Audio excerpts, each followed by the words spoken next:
पीतांबरी पहन करके, सुंदर गोकर्ण पाग पहन करके श्री ठाकुर जी निकले हैं। आज गले में कोई आभूषण नहीं है, कोई मणि नहीं है, कोई स्वर्ण चांदी के कुछ नहीं धारण किए हैं। आज ठाकुर जी ने वनमाला पहनी है। और हमारे ब्रज में लोमना के हैं एक रस्सी थे, एक रस्सी है, वाको नाम है लोमना। लोमना मतलब जब गैया को दूध काढ़े तो वाके पाम जा रस्सी ते बांधे जाए, वाते लोमना के हैं। ठाकुर जी ने आज लोमना अपने कंधा पर टांग रखो है, वही लोमना अपने हाथन में कड़ूला की जगह बांध रखो, वही लोमना से आज कौंधनी बांधी है, करधनी। आज ठाकुर जी ने स्वर्ण चांदी रत्न नहीं पहने, आज ठाकुर जी ने वनमाला और लोमना से अपनो श्रृंगार किया है। सब ब्रजवासी अपने अपने घर से छाक लेकर के आए हैं, बड़े उत्साह में आनंद में उछल कूद करते भय जय जयकार कर रहे हैं। और ठाकुर जी आज पहली बार गौचारण करने के लिए जा रहे हैं। गैया हाँकते भय चल रहे हैं। हाँकनो जाने, जैसे ग्वारिया जब गैया लेके चले तो जो स्वर निकाल तो चले अपने मुख से, वाकू हाँकनो के चल चल चल गैया, और फिर अलग अलग ध्वनि निकलती, उसको हाँकना कहते हैं। और बंधुओं,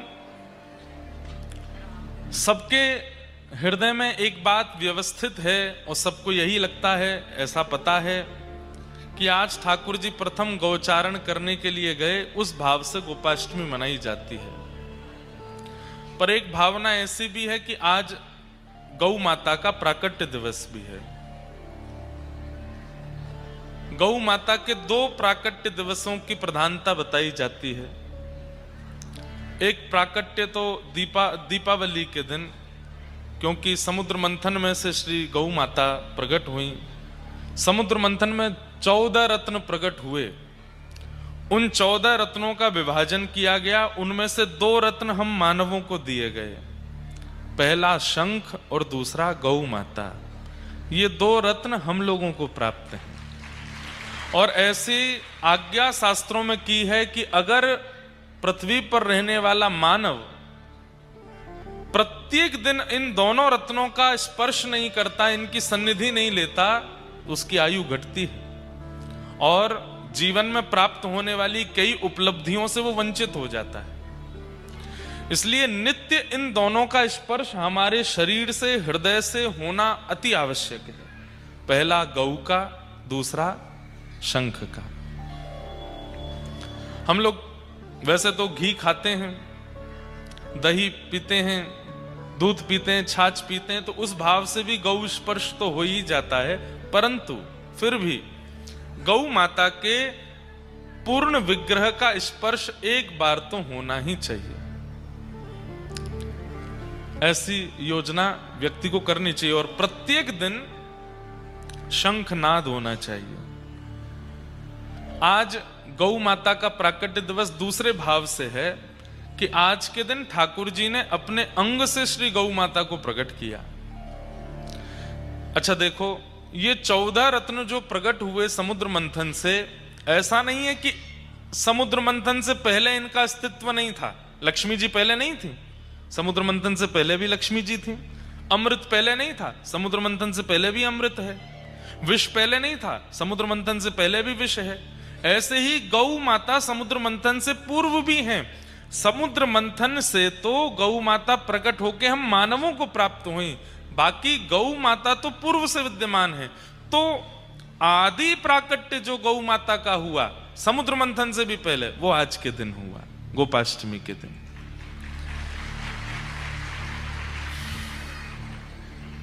ठाकुर जी के श्री अंग से 3 प्रकट हुए हैं, 3 भाव। पहला अग्नि, दूसरा विप्र ब्राह्मण और तीसरा गौ माता। ये तीनों ठाकुर जी के श्री अंग से प्रकट हैं। इसलिए संत जन हाथ जोड़ जोड़ करके, रो रो करके आपसे प्रार्थना करते हैं कि गौ सेवा में आगे आइए, गौ रक्षक बनिए, गौ सेवक बनिए। आज रक्षक तो बन जाते हैं, सेवक नहीं बन पाते। गैया की रक्षा की भावना तो लोगों के मन में आ जाती है कि भाई गौ रक्षा होनी चाहिए, गैया बचनी चाहिए, पर सेवक नहीं बन पाते।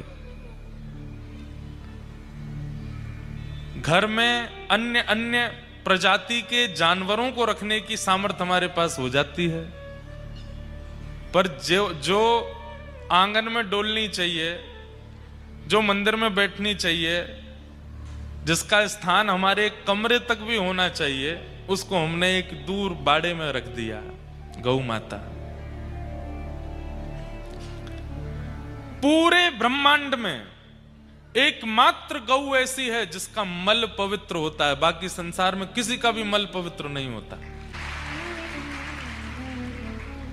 कोई विश्व सुंदर विजेता, विश्व सुंदरी विजेता भी हो जाए, वो भी घृणा की पात्र होती हैं, वो भी घृणा के पात्र हो जाते हैं। हमारे यहां बड़े बड़े लोग अपने अपने शरीर को, अपने रूप को, अपने ऐश्वर्य को, अपने वैभव को बढ़ाने में लगे हैं, परंतु क्या वो मल नहीं है उनके अंदर? उनके अंदर भी मल है, और वह भी स्पर्श योग्य नहीं है। मल का मतलब केवल एक ही बात मत समझा कीजिए, मल हमारे 9 द्वारों से मल ही निकलता है, नेत्रों से भी, नासिका से भी, मुख से भी, कानों से भी, गुप्त इंद्रियों से भी, सब जगह से मल ही प्रकट होता है। कुछ नहीं तो शरीर मल, तो यहां से भी मैल ही निकलेगा, मल ही निकलता। हम मल के ही हम भान हैं, ये समझ लीजिए। परंतु एकमात्र गौ माता ऐसी है, आप कितनी भी महंगी कालीन बिछा दीजिए, देवता के घर में पूजा करनी पड़ेगी तो आवाहन करना पड़ेगा, अक्षत छोड़ना पड़ेगा, देवता की मूर्ति प्रतिष्ठित करनी पड़ेगी। पर गौ गोबर की सामर्थ्य है कि कहीं उसका लेपन कर दीजिए, देवताओं का आवाहन करने की आवश्यकता नहीं, देवता खुद आते हैं, आकर के बैठते हैं, स्पर्श करते हैं। जिनका सबसे बड़ी विशेषता ही गौ माता की यह है कि जो उपस्थ इंद्रियों से प्रकट होने वाला मलमूत्र पूरे दुनिया का अपवित्र होता है, वो उनका परम पवित्र होता है। लोगों की रुचि नहीं बढ़ती, वो बात अलग है। हम ब्राह्मणों में, हम द्विजों में, ब्राह्मण क्षत्रिय वैश्यों में यज्ञोपवीत संस्कार होता है। यज्ञोपवीत पहनने का तब तक अधिकार नहीं है जब तक हम पंचगव्य का सेवन ना कर लें। पंचगव्य में गोबर भी थोड़ा सा सेवन किया जाता है। हमारे यहां नियम है कि हम लोग विदेश कथा करने के लिए जाते हैं, तो विदेश से आते ही भारत में जब यहां व्यासपीठ पर बैठेंगे उससे पहले हमको पंचगव्य पीना पड़ता है। क्यों? क्योंकि विदेश, वहां पर सामग्रियां शुद्ध नहीं है, पवित्र नहीं है, देसी गौ माता वहां पर नहीं है, उसका गौ गोबर घी नहीं है, और हम लोग कितने दिन वहां रह करके प्रवचन आदि करके आए हैं। तो भारत आते ही पहला तो पंचगव्य सेवन, दूसरा जनेऊ परिवर्तन, ये 2 काम करने पड़ते हैं। पर हम लोग कहते हैं कि विदेशों में गौ हत्या होती है, अब तो भारत में भी होने लगी, अब क्या करें? मतलब कितना भी बड़ा अपराधी व्यक्ति क्यों ना हो, उसको पूजा में बैठने का अधिकार तब तक नहीं है जब तक पंचगव्य का सेवन ना कर ले। इसलिए पंचगव्य सेवन हमारे शास्त्रों में प्रधान रूप से बताया गया, जिसमें गौमूत्र, गौ गोबर, दूध, घी और दही, इनका मिश्रण किया जाता है। 5 रत्न गैया के, और उसका सेवन किया जाता है। थोड़ा सा दोने में लेकर के उसका सेवन करते हैं। उसके बाद आप इतने पवित्र हैं कि आपको ठाकुर जी भी स्पर्श कर सकते। अभी बद्रीनाथ में कथा हो रही थी, तो वहां एक संत हमको मिले, वो वहीं रह करके भजन करते हैं। तो मैंने उनसे पूछा, एक बंधुआ एक नियम बनाइए, कभी भी किसी तीर्थ में जाओ, कभी भी किसी धाम में जाओ, आप अपने कोटा में भी रहते हो, संतों को ढूंढ ढूंढ करके चुपचाप बिना प्रचार के उनके पास जाके थोड़ी वार्ता किया करो, उनसे उनके नियम पूछा करो, उनसे कुछ उनके अनुभव पूछा करो, बहुत कुछ प्राप्त होता है। हमारे पास तो जो कुछ भी है संतों का ही है। तो बद्रीनाथ में एक महापुरुष के पास हम गए और हमने जाके पूछा, मैंने, महाराज जी बहुत देर बात होती रही, आप कैसे रहते हैं, क्या पाते हैं? तो बताए, हिमालय में एक जड़ी बूटी होती है, उसको पा लेते हैं तो कम से कम 10 दिन भूख नहीं लगती, बस पानी पी लो उसमें काम चल जाता है। एक बूटी होती है उसका सेवन कर लो तो उससे जाड़ा नहीं लगता, बिना वस्त्रों के भी बर्फ में रहा जा सकता है। पर उन बूटियों को केवल रह करके संसारी उपभोग करेंगे तो एक रात में मृत्यु निश्चित है। उसके बाद तो योग, तप, जप, ब्रह्मचर्य इनका पालन करना जरूरी है, नहीं तो वो जड़ी बूटियां भीतर जाएंगी तो नष्ट कर देंगी।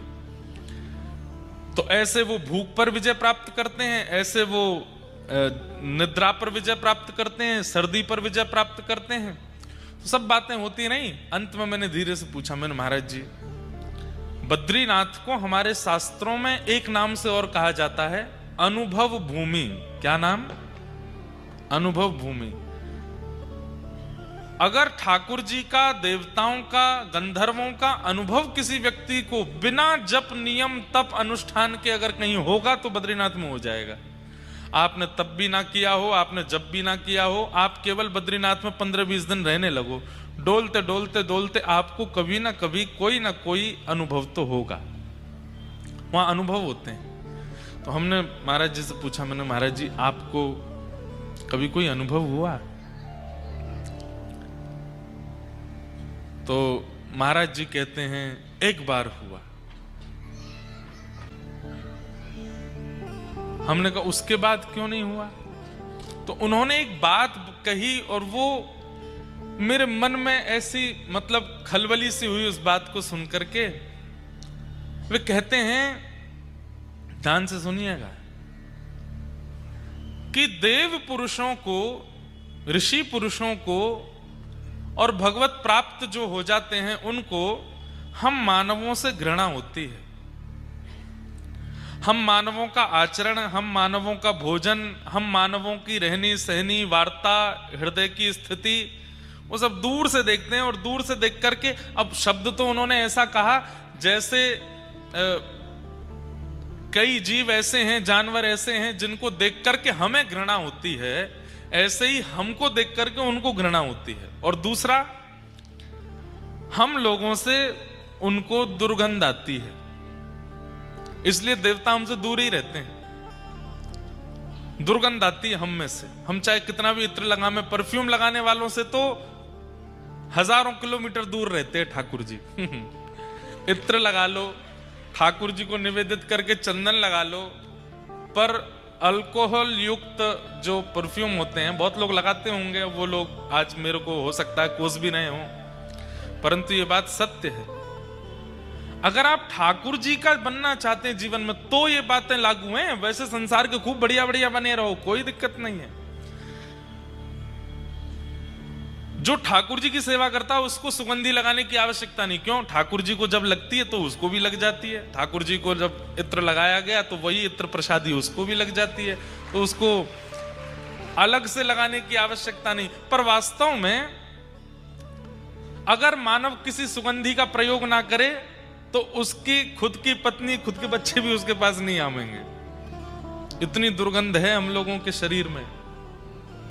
ये तो हमने बड़े पलस्तरों से अपने आप को छुपा रखा है। बहुत बढ़िया बढ़िया बन के घूमते हैं, पर वास्तविकता तो हम लोग इतने पवित्र नहीं। तो देवताओं को मानवों से दुर्गंध आती है, इसलिए वो दूर रहते हैं, स्पर्श नहीं करते। और कहीं मानवों का बहुत झुंड पहुंच जाता है ना, देवता वहां से फिर प्रस्थान कर जाते हैं, बोले कि ओहो अब ये रहने लायक नहीं बची ये जगह। लेकिन अगर मानव पंचगव्य का सेवन करता है, थोड़ा सा गौ गोबर, थोड़ा सा उसमें गौमूत्र, थोड़ा दूध, घी, दही और इसका मिश्रण करके पंचगव्य बना करके और ठाकुर जी के सन्मुख बैठ करके स्नान ध्यान करके नित्य सेवन करता है, कुछ समय बाद उस व्यक्ति के अंदर से जो हमारे प्रश्वेत की दुर्गंध होती है वो आनी भी बंद हो जाएगी। ये सामर्थ्य केवल और केवल भारतीय वेद लक्षणा गौ माता के गोबर और गौमूत्र और पंचगव्य के सेवन से संभव है। हमारे व्रज में आओ, ऐसे ऐसे महापुरुष अंदर रहते हैं कंदराओं में, गिरिराज जी की अंदर रहते हैं जंगलों में, और आप उनके यहां बैठेंगे आपका उठने का मन नहीं करेगा। उनकी त्वचा का स्पर्श करेंगे ऐसा लगेगा कौन सा ब्यूटी पार्लर है जो इनको इतना सुंदर बनाता है। वो किसी सुगंधी का प्रयोग नहीं करते, किसी क्रीम का प्रयोग नहीं करते, किसी प्रकार के साबुन का प्रयोग नहीं करते। कैसे इतने सुगंधित हैं? पंचगव्य का सेवन करते हैं। सोचिए, गैया जानवर नहीं है, गैया मैया भी है, लेकिन उससे भी पहले गैया वैद्य है। गाय वैद्य है, एकमात्र ऐसा जीव है इस संसार में जो ऑक्सीजन लेती है और ऑक्सीजन ही देती है। कार्बन डाइऑक्साइड नहीं आता गैया से। 1 किलो घी का अगर हवन कर दे व्यक्ति तो उससे भी ओजोन लेयर और ना जाने पर्यावरण में कितनी शुद्धि हो जाती है। सब कुछ तो हमें देती है गैया, पर हमने गैया के मूल्य को नहीं समझा। गाय की ऐसी स्थिति कर दी कि आज भारत में जो भी धर्म में ह्रास हो रहा है, परिवारों में ह्रास हो रहा है। कल यहां के सब हमारे संघ के प्रांत प्रचारक गण और आदि सब लोग आए थे। ये लोग इतना परिश्रम कर रहे हैं, घर घर जाकर के लोगों को चेता रहे हैं, हिंदुत्व के बारे में बता रहे हैं, कुटुंब संबोधन संवर्धन सबके विषय में कह रहे हैं। ये सब आवश्यक नहीं था हमारे लिए, क्यों होने लगा? क्योंकि भगवान के द्वारा प्रदत्त की गई सबसे पहली निधि गैया का हमने अपमान किया। गाय की हमने स्थिति नहीं जानी, उनसे ज्यादा योग्य उन जीवों को मान लिया जो मांसाहारी हैं, उन जीवों को मान लिया जो एक जगह विष्ठा कर लेते हैं तो वहां पर 100 बार ब्राह्मण जाकर के यज्ञ करेगा तब वो स्थान पवित्र होता है। उनको तो हम अपने बेड पे सुलाते हैं। और मैं बहुत बोलूंगा तो कई कथा मेरी सुनने वाले लोग भी और कराने वाले लोग भी, लेकिन मुझे इससे चिंता क्यों होनी चाहिए? 28 प्रकार का एक नरक है, उस नरक में जाना पड़ता है उस जीव को इतना ज्यादा अपने समीप रखने से। प्रेम करो, सबको प्रेम करो, पर घर में स्थान केवल गाय को दिया जा सकता और किसी को नहीं। अब हमारे एलन ग्रुप वाले, हमारे मानधना परिवार ने ये जो गैया आज जिनका हम पूजन कर रहे थे, इनको क्या बोलते? कुन्नूर? क्या नाम है इनका? हाँ, कुन्नूर, पुन्नूर,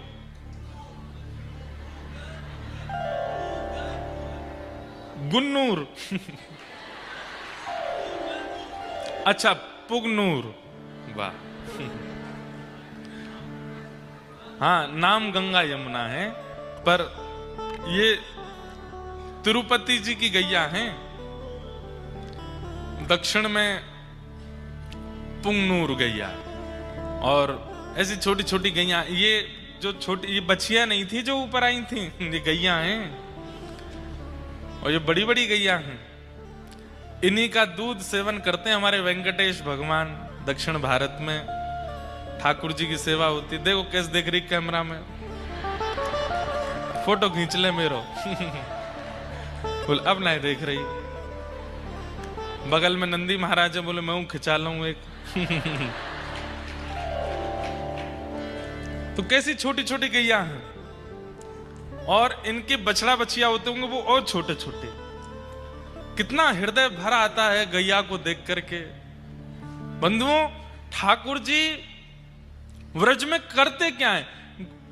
ठाकुर जी ने माखन चोरी आदि करी केवल 3.5 वर्ष से लेकर के 6 वर्ष तक, 3 वर्ष। उसके बाद ठाकुर जी क्या किए?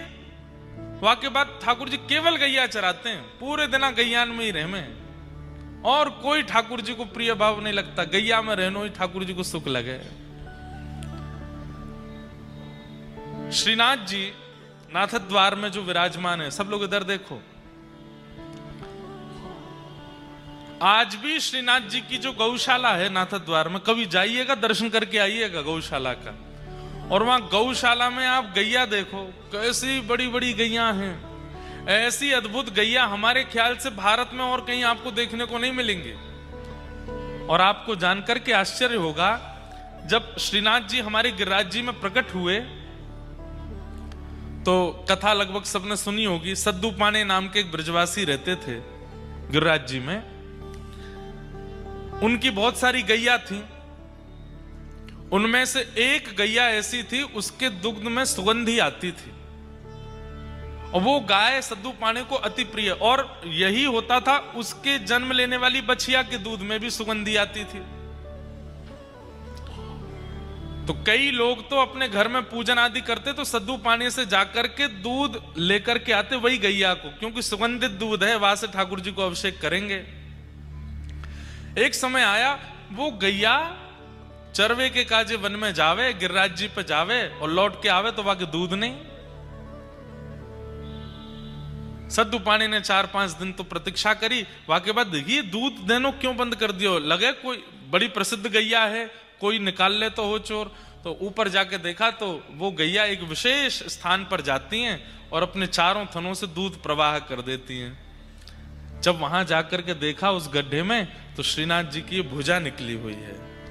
कुछ समय बाद जब श्री जी बाबा प्रकट भये गिरिराज जी से, तो कहते हैं अनेक वर्षों तक श्रीनाथ जी ने अन्न सेवन नहीं किया, रसोई की सामग्री नहीं पाई। श्रीनाथ जी केवल दूध पीते हैं, पै पी करके रहते हैं। और सद्दू पाने से कह दई, बोले अरे सद्दू पाने, जे तेरे गैयान के कुल में जो सुगंधित दूध देवे वाली गैया है ना, ये पता कौन है? बोले कौन है? बोले हमारे नंद बाबा की 9 लाख गैयान में से एक गैया की वंशधर है, तो वही को वंशज चलो आ रहा है।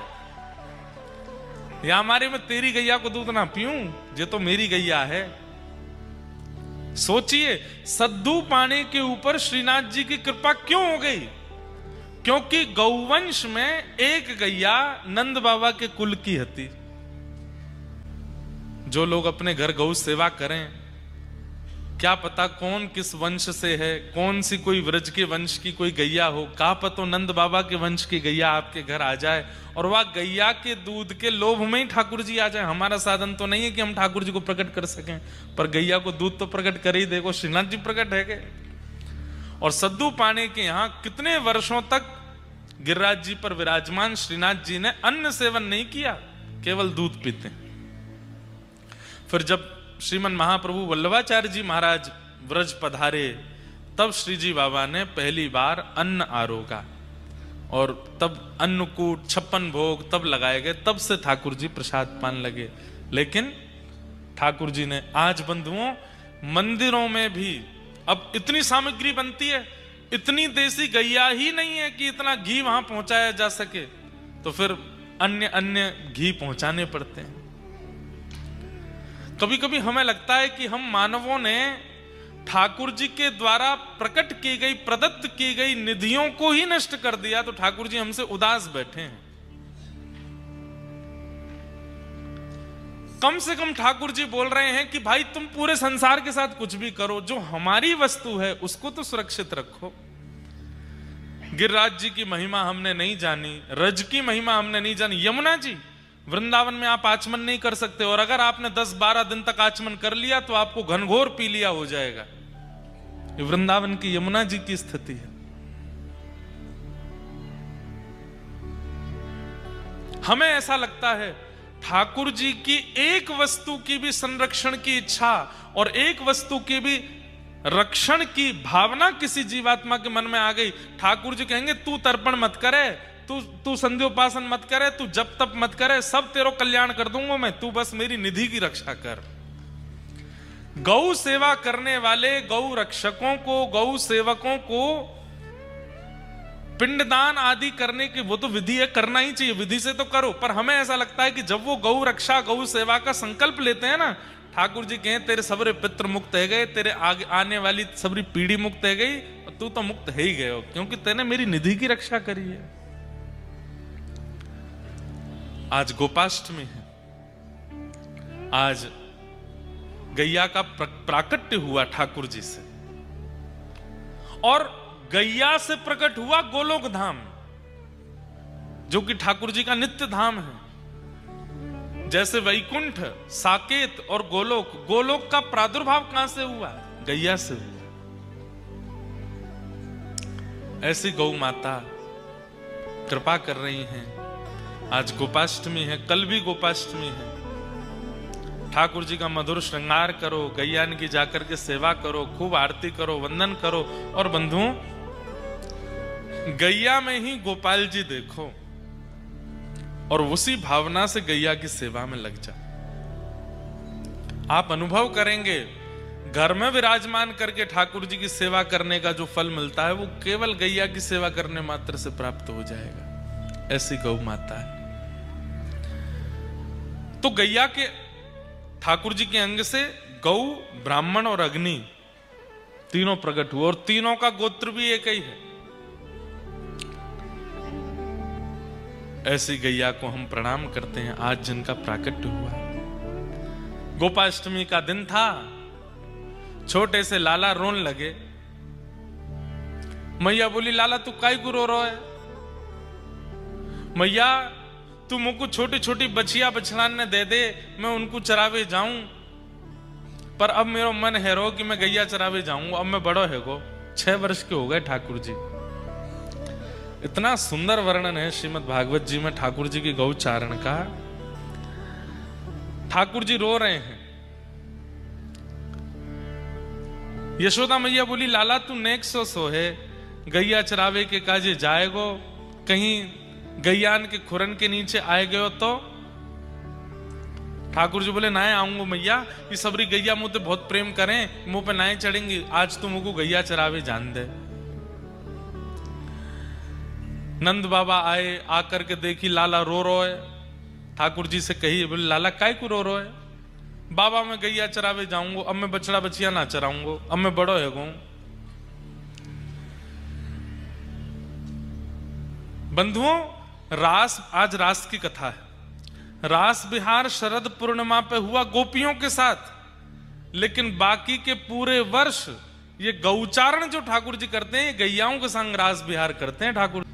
कभी कोई गैया पे लटक जाएंगे, कभी कोई गैया के थन को पान कर लेंगे, कभी कोई गैया को अपने हृदय से लगाएंगे, कहीं कोई गैया के ऊपर ऐसे हाथ फेरेंगे, कोई गैयान के ऊपर सो जामे ठाकुर जी। गैया चल रही है, ऊपर ठाकुर जी पौड़े भये हैं, धीमे धीमे गैया भी ऐसे चले कि लाल जी गिर नहीं जाए कहीं नीचे। इतना प्रेम ठाकुर जी गैयान से करें। नंद बाबा आए, बोले लाला गैया चरावे को? रुक जा, कुल पुरोहित से पहले समय तारीख निकलवा लूं, एक मुहूर्त निकलवा लूं। श्री सांडिल्य मुनि पधारे। नंद बाबा ने निवेदन कियो, हे मुनिवर, लाला जिद कर रो गैया चराऊंगो, आपने पत्रक देख करके बताओ कौन सी बढ़िया तिथि है, शुभ मुहूर्त निकालो। बंधुओं, उस समय पे और कोई व्यापार नहीं था, या तो खेतीबाड़ी या फिर गैया चराओ, गैया के दूध घी आदि उनको विक्रय करो, उससे ही घर चलते थे। एक प्रकार से आज बड़े बड़े बिजनेसमैन के बच्चे जब उनका बिजनेस संभालते हैं तो बहुत उनको शाबाशी देते हैं। ऐसे ही गौ पालकन के बालक जब गैया पालवे लग जाते और गौचारण करने लगते तो बहुत बड़ा उत्सव मनता था ब्रजमंडल में।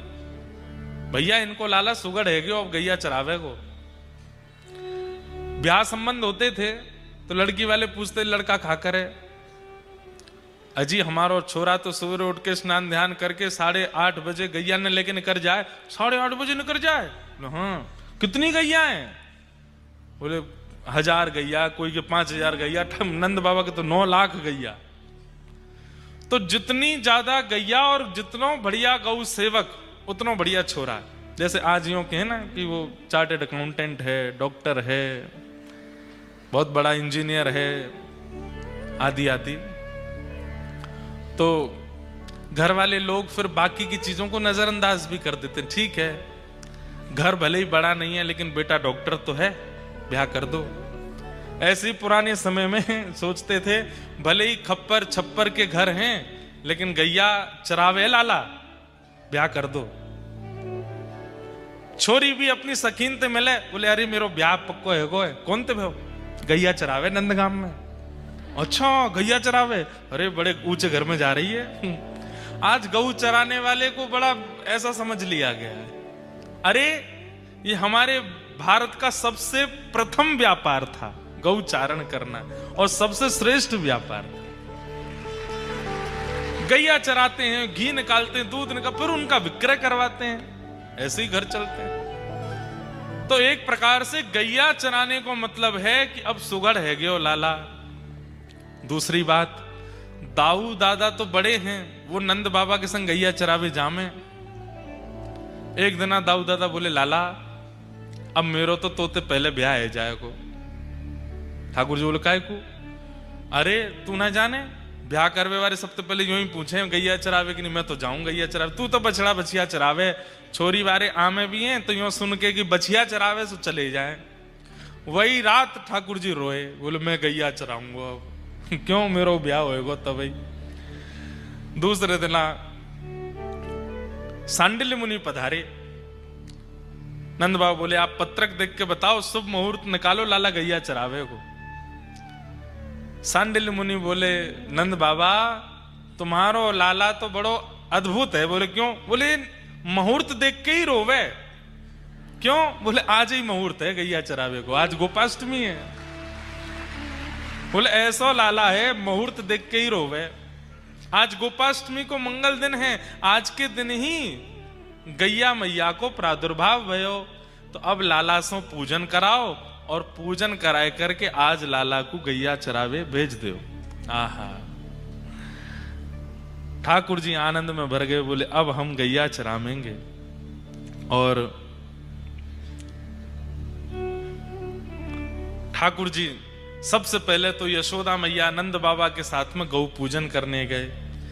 गैया को पूजन किया, सींग में स्वर्ण और चांदी के छोटे छोटे सींग बनवाए करके जो ऊपर के भाग है वहां पर मड़वाए, वहां पर लगवाए। पामन में सुंदर पाजेब पहनाई, जैसे माताएं पहनती हैं वैसे चारों खुरन में पाजेब पहनाई। पाजेब पहना करके फिर हल्दी, चंदन और मेहंदी, इनमें हाथ बोर बोर करके गैया के ऊपर थापे लगा करके सुंदर श्रृंगार कियो। गैया के नेत्रन के पास में सुंदर चंदन की आकृति सो काजल जैसो लगायो है ठाकुर जी ने। वहां के बाद में फिर गैया के सींग के बीच में यहाँ पे पाग पहनाई, पाग पहना करके वहां में मोती जड़े हैं। सुंदर मैया ने एक साड़ी पहनाई है। ठाकुर जी खूब सारे मोर पिछ लेकर के आए, और मोर पिछ लेकर के जो यहाँ पाग बांधी है वह पाग के बीच में खूब सारे मोर पिछ लगा दिए, तो ऐसे मुकुट बन गयो गैया को। इतनी सुंदर गैया को श्रृंगार भयो। फिर मैया ने सुंदर सुंदर लडुआ बनाए, सुंदर रोटला बनाए, सबन को ले जा करके लाला पवा करके आवे।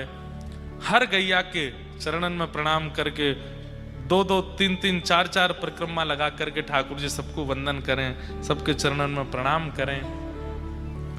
गौ पूजन कियो। बंधुओं, गैया जिस समय बालक को जन्म दे रही हो, बछड़ा बछिया को जन्म दे रही हो, और वो बालक पूर्ण रूपेण बाहर ना आया हो, उस समय यदि गैया की परिक्रमा कर ली जाए तो पृथ्वी परिक्रमा का फल प्राप्त होता है। क्यों? क्योंकि गैया दो मुखी हो जाती है। एक मुख तो आगे को है, और जब बालक को जन्म दे तो दूसरा मुख भी प्रकट हो जाए, तो दो मुखी गैया है जाए। वह समय यदि गैया की परिक्रमा कर ली जाए तो पृथ्वी परिक्रमा का फल प्राप्त होता है। और जिस समय वो परिक्रमा हुई उसी समय, जन्म से लेके उस समय तक के समस्त पाप नष्ट हो जाते हैं गैया की परिक्रमा करते। हम कहां तक बताएं, पूरे 7 दिन हमसे गैया की चर्चा सुनते जाओ। और आज जो हम व्यास बने बैठे हैं ना, हमने अपने जीवन में सबसे पहली कथा की द्वारिका में, गुजरात में। और द्वारिका में कथा करने के बाद फिर कथा नहीं हुई। कब तक कथा नहीं हुई? जुलाई में पहली कथा करी, मार्च तक कोई कथा नहीं हुई। लोग बाग जानते ही नहीं थे। पिताजी महाराज बोलते हम किसी से कहेंगे नहीं कि भाई इनकी कथा कराओ, कोई खुद कहेगा तो सुन ले। तो अब मन में ये होता कि किसको सुनाए। रोज अध्ययन करते थे, गुरुजी पढ़ाते थे, तो कभी मैया को बैठा के सुनाते, कभी बहनों को बैठा के सुनाते। और घर वाले लोग जो होते हैं वो ज्यादा घास तो डालते नहीं। वो तो उठ उठ के चले जाते, बोले हाँ ठीक है ऐसे बोलते। अब मैं रोज रोज सबको कथा सुनाने बैठा हूं तो सबके किसी के कोई बोर हो गया, कोई किसी का मन भर गया, ऐसे होता। तो हमने अपने गुरुदेव से प्रार्थना की, गुरुदेव कथाएं होती नहीं है अभी और घर वाले कोई सुनते नहीं है, किसको सुनाऊं मैं? तो हमारे गुरुदेव बोले आपके पूज्य गुरुदेव पिताजी महाराज ने इतनी सुंदर गौशाला बनाई है, इतनी सारी गैया वहां हैं, वहां जाके गैयाओं को कथा सुनाए करो। और हमारा नियम सुनिए, सवेरे 3:30-4 बजे उठ जाते थे, स्नान करते और यही भागवत जी की पोथी हमारी, इनको लेकर के हृदय से लगा के बढ़िया, जैसे बटुक ब्राह्मण होता, तब 18-19 वर्ष की आयु थी। सुबह सुबह जाते गौशाला, कोहरा पड़ रहा है, सर्दियों का समय, वहां जाकर के गैयाओं के बीच में ही एक तखत लगाते, व्यासपीठ, बढ़िया सुंदर एक अंगीठी जला लेते कोयला की, थोड़ी नेकवा में से गर्मी सी आती रहती, और सवेरे सवेरे फिर वहां गैयाओं को कथा सुनाते। 1 दिन 2 दिन 3 दिन के अंदर तो गैयाओं को ऐसी आदत लग गई, अब तो अगर मैं 15-20 मिनट लेट रह जाऊं तो हमारे ग्वारिया बाबा फोन करते, बोले गैया रम्मा रही हैं, जल्दी आओ। अम्मा अम्मा अम्मा करके चिल्लाती, बोले व्यास जी क्यों नहीं आए अभी तक? हम जाकर के बैठते, जितनी सुबह सुबह सानी होती है गैयाओं की, तो सानी करके सब गैया बैठ जाती, ऐसे मुंह चलता रहता, झाग निकलते रहते, और कोई व्यास पीटते अपना सिर खुजा रही है, कोई ऐसे बैठी है, खूब प्रेम से वहीं कथा सुनाते। इतने भाव से कथा सुनती। जिस दिन घर परिवार के किसी उत्सव के कारण हमें बाहर जाना पड़ता और उस दिन कथा नहीं होती, उस दिन गैया 1-1 किलो कम दूध देती थी। बोले क्यों, आज कथा नहीं सुनी है? और जब हमने कथा सुनाई तो प्रत्येक गैया के थन में कम से कम 1-1, 2-2 लीटर दूध बढ़ गया कथा सुनने से।